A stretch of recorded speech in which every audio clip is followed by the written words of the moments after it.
As the summer holidays approach, we all want to make sure we're looking our best on the beach. And that's how ex-fitness influencer Alice Leaving garnered over 500,000 followers on Instagram. But almost 10 years later, Alice is now warning people that her so-called healthy lifestyle was actually making her ill. And she's releasing her new book, Give Me Strength, and Alice joins us now in the studio. Good morning to you, Alice. Morning, Lovely to meet you. Hello. So I guess if we go back, you were one of the first fitfluencers, as they were calling influencers who were really into fitness online. That's right. And, you know, I started 10 years ago, as you said, so it was a long time ago, and the word influencer didn't really even exist at the time. So I started off this online food diary, just kind of wanted to share what I was eating and how I was approaching this, what I thought was a lifestyle change, and just so happened to kind of garner this audience of people that connected with what I was doing. But I guess as it continued, and as you said, you know, I sort of started to realise that actually what I thought was this healthy lifestyle pursuit actually wasn't so healthy in itself. And it was a huge number of people. When you talk about this audience that you had, it was a huge number of people.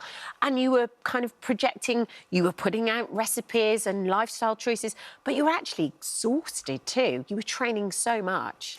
I think that's the thing. I think, you know, when it comes to pursuing a healthy lifestyle, we all start out with best intentions. Yes. You want to eat well, you want to move your body, and there's nothing wrong with those things.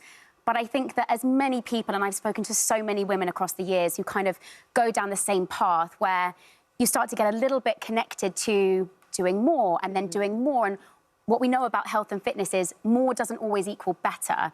You can do too much exercise. You can eat too little to fuel your body.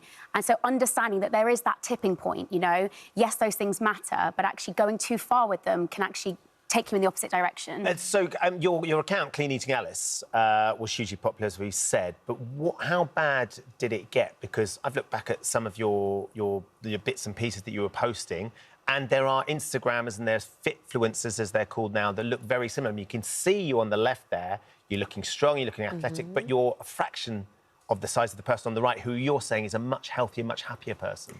I think that's right. And, you know, we mustn't take how someone looks as a kind of connection to how they actually are operating health-wise. So in the photo on the left, I actually didn't have a menstrual cycle. And that was something that I lost as a result of my body being under too much stress and struggling with the amount of exercise that I was doing, and also just not eating enough to fuel my body. And I think that we must realise that, you know, finding a place that's in the middle. Yes, exercise matters. I'm sat here as a personal trainer, and I'm obviously going to tell you that moving your body is important, and that's a crucial part of the book. But also doing it in a healthy and a sustainable way for the long term. You know, I want people that come to me to train for the rest of their life, not just to look good on the beach this summer. And so it's about trying to give people reasons to connect to exercise in a healthy and positive way that doesn't mean that they fall into the mistakes that I did when I was in that place. I think it's also to get a perspective on Instagram and posts as well, and social media in general. When you see just one snapshot of a picture, you have no idea of all of the infrastructure that's going on around it. I mean, you were ill, and you were kind of almost feeding off these likes from people. I think that's right. And I think, look, I look at that time and I realise that it was such a wider context of lots of people doing the same thing. And a lot of these behaviours, sadly, being incredibly normalised, also validated. I'm sure anyone knows and can attest to the fact that if you lose a bit of weight, the first thing that people say to you is, oh, you look amazing, you look great.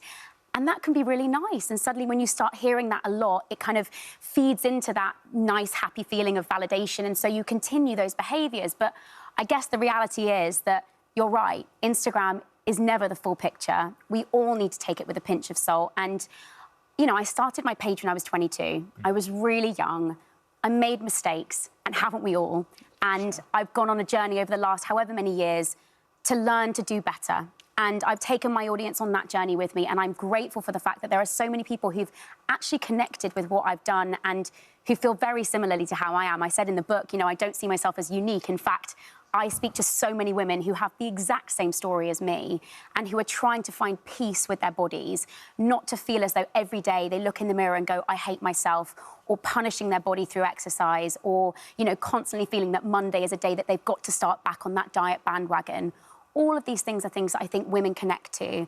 And I've just tried to use my experience and my expertise as a trainer, now 10 years in the industry, into the book and really helping women to do things differently. If you create that profile, you create that following, though, and you are living that lifestyle, you're creating an income as well. So you were earning money off what you were now doing. Was there concern when you shifted and you realised this is making me ill? I'm going to lose I could lose my profile. I could lose the fact that I can pay my mortgage and pay my bills because my business is going to have to change. I think it's a great question, and there has to be accountability with what has come before. I sit here as someone who's tried to very much own the fact that I got it wrong. And there is no part of me that doesn't feel that that is a really important thing to say. But I also think that I look at that time and as it being part of a really difficult time for lots of people who were doing very similar things.